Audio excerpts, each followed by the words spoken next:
Hey, this is Eric with Just Add Power, and in this video, we're looking at how to control a Just Add Power AMP VLAN system with Control4.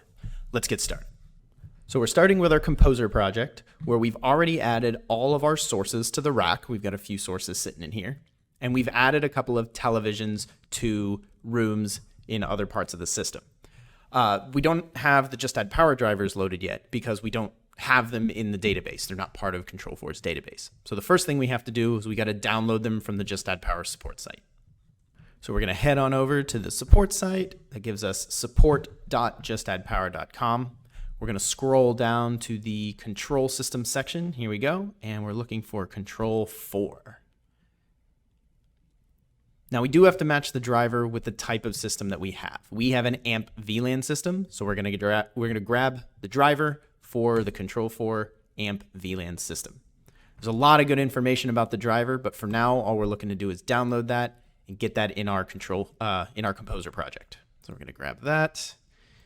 We've got two drivers, so we're going to take the first group of C4Z files. We're going to put them in our Control4 drivers folder. There they are, right there. I'm going to go back into our terminal server. I'm going to grab that one, move that down into the driver as well, driver folder. There it is. And we've got our drivers in our Composer project now. We're good to head back over to Composer at this point, and we're going to head over to the items on the right side. We're going to search for our drivers. Easiest way for me has just been to go to manufacturer. You look for Just Add Power as the manufacturer, and there are all of our drivers listed.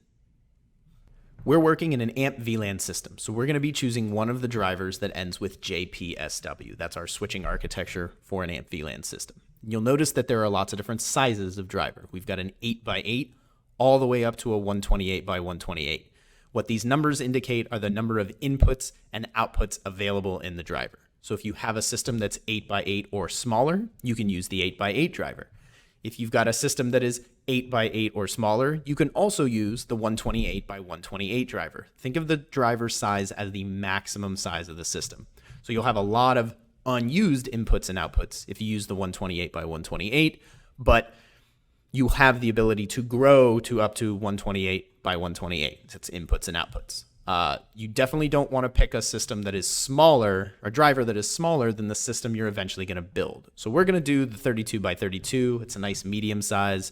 We're probably not going to exceed this, but if we thought we were, I just move up to the 64 by 64. So I'm going to take this driver and I'm going to add it to our rack area. Now we've got to configure the driver. The main properties page is only going to give us the status and information about the driver. So in order to configure it, because it's an IP driver, we've got to go to Connections, and we've got to go to Network. And right here where we've got our address, we need to put, because it's an AMP VLAN system, the IP address of a Just Add Power transmitter or receiver in the system. We're going to use 172.27.1.1. But if you don't know what that is, we go over here to our report file that we got when we ran AMP VLAN, and we've got all of the addresses of our receivers, all the addresses of our transmitters. Any one of these can be our control receiver. So we just need the IP of one of them. So we're going to use 172.27.1.1. There it is. Close that down. Pops up as online. Now if we go back to system design, we're going to log in in our properties, and we've got an operational system, 8 inputs, 8 outputs on one switch. So the switching driver is configured. The last thing we have to do with the switching driver is we have to connect inputs and outputs to our sources and our displays in the system. And we do that in Connections. We're on the Control AV section. We've got our Just Add Power driver, and we've got our inputs up to 32 HDMI inputs. If you had an audio transmitter or receiver from Just Add Power, you'd use the analog inputs, but we're not going to use those. We have all HDMIs. And then we have our HDMI outputs. These are our TVs. So we're going to start by connecting input 1. And I've got 6 sources that are the option. The question is, which one of these is input 1? Well, input 1 in Composer is transmitter 1 in our report file. So in this system, it is the transmitter connected to switch 1, port 9 is input 1. And I know in this system, that is my Apple TV. So I'm going to go down here. I'm going to connect that to my Apple TV. And they're actually just in order like that. So transmitter in port 10, DirecTV, then my Roku, then my PlayStation, and then my Xbox. So there's only 5 sources. We're designed for up to 8 transmitters, but I only have 5 present. So I do have some room for expansion. We're going to do the exact same thing for our outputs. And this is again going to depend where the receivers are located. So the receiver in port 1, switch 1, is my room 1 TV. So we're going to go output 1. My room 1 TV is my IR TV. So we're going to find the IR TV. And it is HDMI 1 on the IR TV. Drag that down.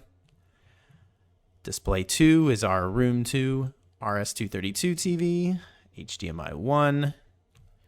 And we've got room 3, our CEC TV. Whoops. There we go. Scroll back down. Output 3 to our CEC TV. There it is. So we've connected our inputs and our outputs according to our report file. At this point, switching works. Our driver is fully configured. But if at this point your driver is not working, the most likely reason, we have 2 common problems in Control4 when we see installers have issues with getting the driver functioning. Number 1 is you never get to this operational 8x8 state. And the reason for that is that after you run AMP VLAN, you need a static route in the system. So we have to be able to get to the Just Add Power devices at their IP address.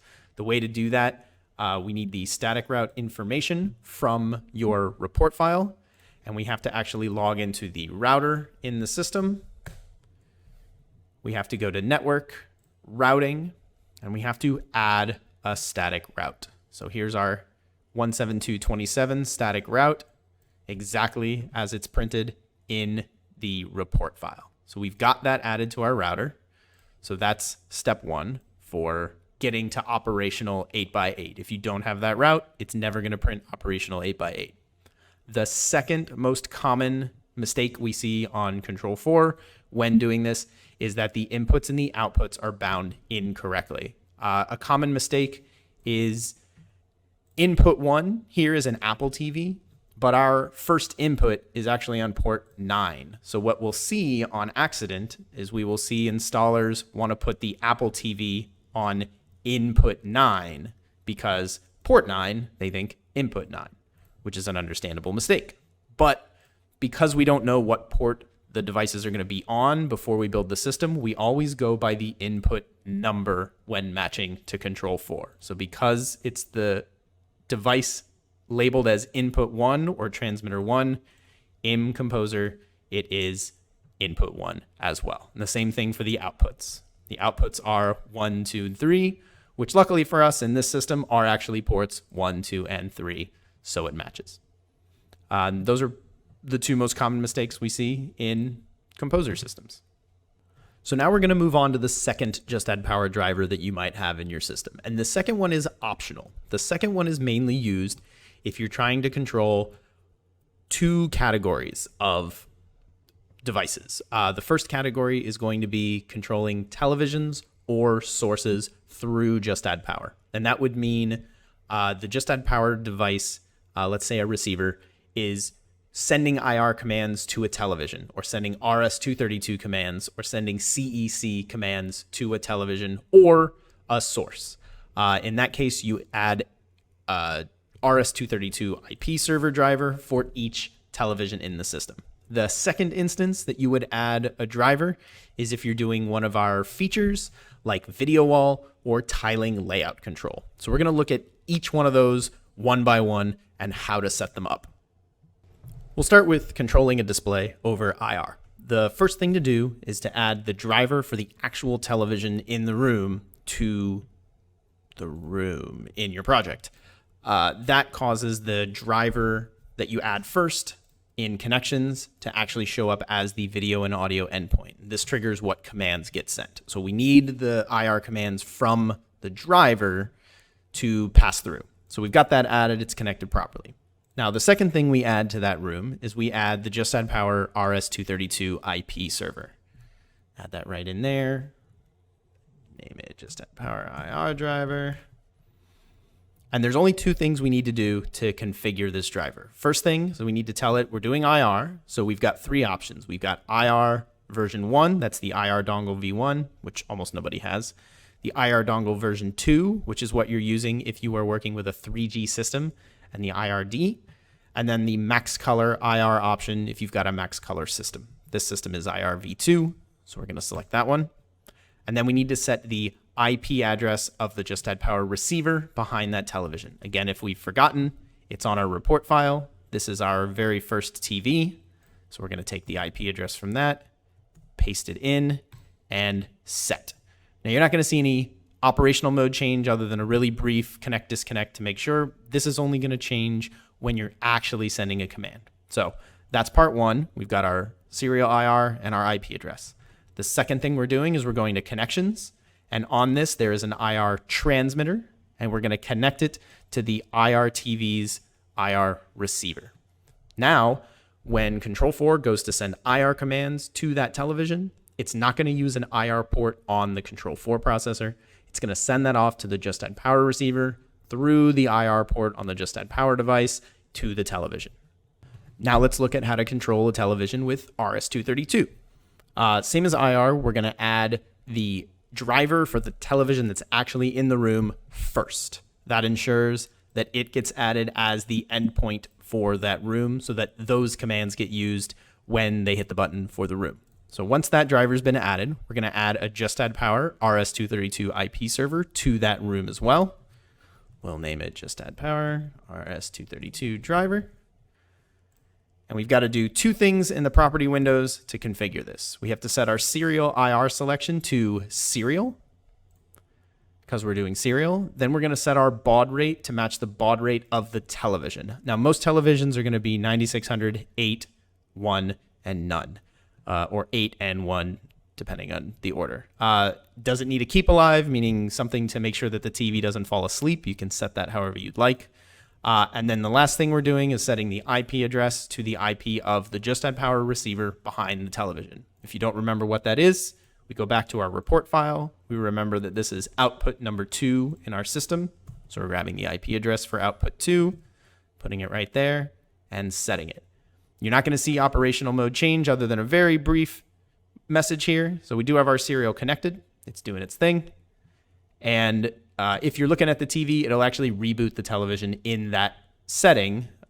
It's going to apply the serial settings to the Just Add Power device as well. The last thing we have to do is we have to go into our connections, and we're not using a serial port on the Control4 processor. We're using the serial port on the Just Add Power driver. We're going to connect it to the serial port on the TV. This ensures that when Control4 sends serial commands, it's sending them out the IP port to the Just Add Power device and not one of the Control4 processor's serial ports if you have them. And that's RS-232. It's done.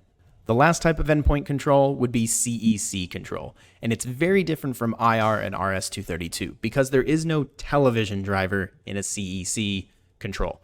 All CEC commands are the same, so it doesn't matter whether you have a Sony or an LG or a Panasonic, Toshiba, Samsung television in that room. The commands are the same, so you don't need to load the actual Samsung TV driver or whatever. You just load a single Just Add Power RS-232 IP server, and that's what we've got here in the room. Once we've done that, we leave our serial IR selection to none because we're not using serial or IR, and we do the same thing we did with the others. We go to our project file, we find the receiver that's for that room, copy that IP address, set it in, and set. Now, we don't have to make any connections because we've already made that Just Add Power driver the endpoint for the HDMI in that room. So if we look at that room, that CEC TV, and we'll just rename this so that it's clear. Just Add Power CEC TV. So that is us. That is not a television driver from the system. And that is our endpoint for the room.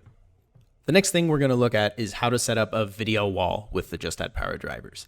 There's a lot of ways to do this. This is just one of the options available. So we're going to start by adding ourselves a new room in our system. We're going to call it the video wall room. Oh, apparently I know how this works. All right, video wall room. And we're going to add the same things we typically add to the room. So if I'm doing IR control of the TV, I'm going to add some IR TVs. If I was doing serial, I'm going to add serial TVs. Let's do the IR. Doesn't really matter. Let's go Sony. We're going to build a 2x2 wall. So we're going to build 4 of those TVs. 1, 2, 3, 4. Boop. We'll rename this top left Sony because we've got 4 TVs in our wall. Top right Sony. Just got a nice little 2x2. Bottom left Sony. Bloop. And bottom right Sony.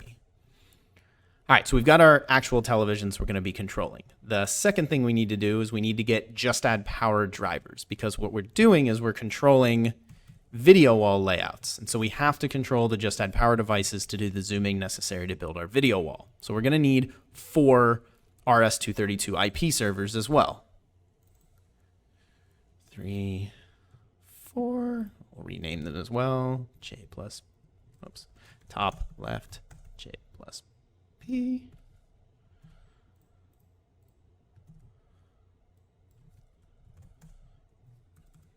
Learn to spell.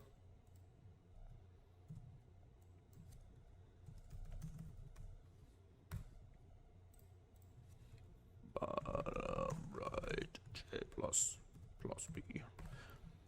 All right, and then we're going to do the exact same thing we do for everything else. So we're going to put the IP addresses for the receivers in the wall. So we've got our first 3 TVs.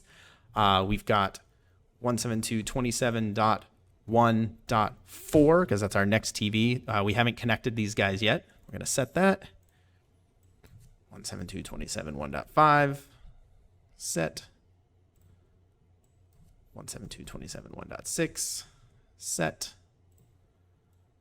172.27.1.7 set. And again, we're getting that all from our project file. 3, 4, 5, 6, 7. And then we have to also connect this to our switching driver because these are new displays in our system that didn't exist before. We're going to go down to outputs. We got output number 4 is our top left Sony. Where's our top left Sony? Scroll. There it is. Top left Sony. Then we've got our top right Sony, HDMI 1, bottom left Sony, and bottom right Sony, HDMI 1. So there's our outputs connected. Remember, we're connecting the television itself, not the Just Add Power driver, because we want to be controlling the actual television when we do switching. So our drivers are configured. If we were doing IR as well, we would connect IR, but these TVs seem to be IP. Oh, no, they're IR. IR, so we'll connect those as well. Top left to top left Sony, top right to top right Sony, bottom left to bottom left Sony, bottom right to bottom right Sony. That's not part of the video wall. That's just because they're IR TVs. You probably want to control them as well. So now that we've got all those connections, now we get to the video wall part. We're going to go to agents. We're going to make sure we have macros and custom buttons added to our system, because these are the things we're going to need in order to make the video wall work. Macros are going to do our into and out of layouts, and it's going to do our source switching, and custom buttons is going to give you the ability to actually put those macros on your interface. So we're going to add a couple of macros. First thing we're going to do is we're going to go 2x2 full wall. And that's a macro that will put all of the 4 TVs into a single image. We're also going to add 2x2 single screen, and that's going to split the wall apart into individual displays. So you're going to have either all 4 TVs as one big display or all 4 TVs as individual displays. We're also going to need to add a couple of macros to do the Apple TV full wall. So we're going to switch so that all 4 of the televisions can watch the Apple TV. And then we'll pair these macros together a little bit later. Full wall. Just use those 2 as examples. All right, so we've got our build a wall, single screen, and switching sources. We're going to now go down to programming, and this is where the magic happens. We're going to go down to our macros. We're going to start with our 2x2 full wall macro. So what this has to do is it has to build the 4 TVs into a single wall. And the way we have to do that is we actually have to do that with 4 individual commands, 1 to each receiver behind the television. So we're going to start with the top left, just add power TV. We're going to go down here to device specific commands. We're going to go to basic video wall mode change. Let's make this a little bigger so you can actually read it. So the number of rows in my wall is there are 2 rows. There are 2 columns in my wall. And because this is the top left TV, it is row 1, column 1. So I've got 2, 2, 1, 1. Take the little arrow, drag it over. We have to do this once for each receiver in the wall. So we're going top right, device commands, mode change. It's still a 2x2 wall, but the top right TV is in row 1, column 2. I'm going to click away from it. 1, 2. Bottom left TV, device specific, mode change, still a 2x2. Bottom left TV is going to be row 2, column 1, drag over. And the bottom right TV is going to be 2x2, row 2, column 2. Drag that over. And now I have the macro to build the wall. Now, all this does is zooms in so that each of the 4 televisions in the corner are showing 1/4 of the overall picture.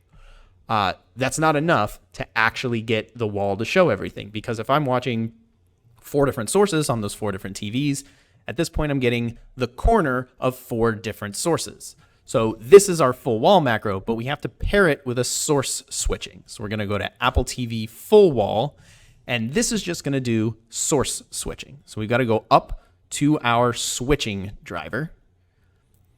And the switching driver has a multi-display switching function. So we're going to go all the way down to the bottom as soon as it loads.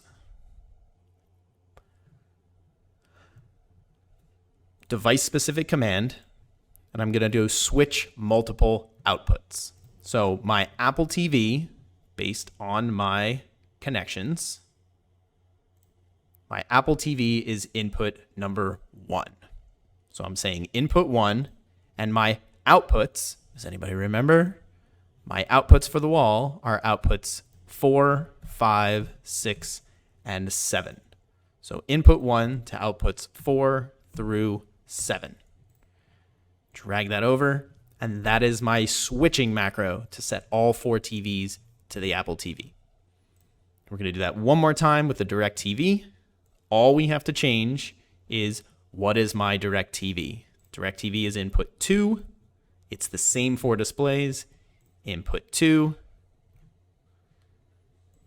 to outputs 4 through 7. So those are my switching macros. To get all of that to work on a single button, we go back to our custom buttons. In our video wall room, we're going to add a button that says DirecTV. Oh, sorry, no Apple TV. DirecTV. Menu name is going to be video wall. All right, go down to our programming, custom buttons, video wall menu. When you press the Apple TV button, it's going to do 2 things.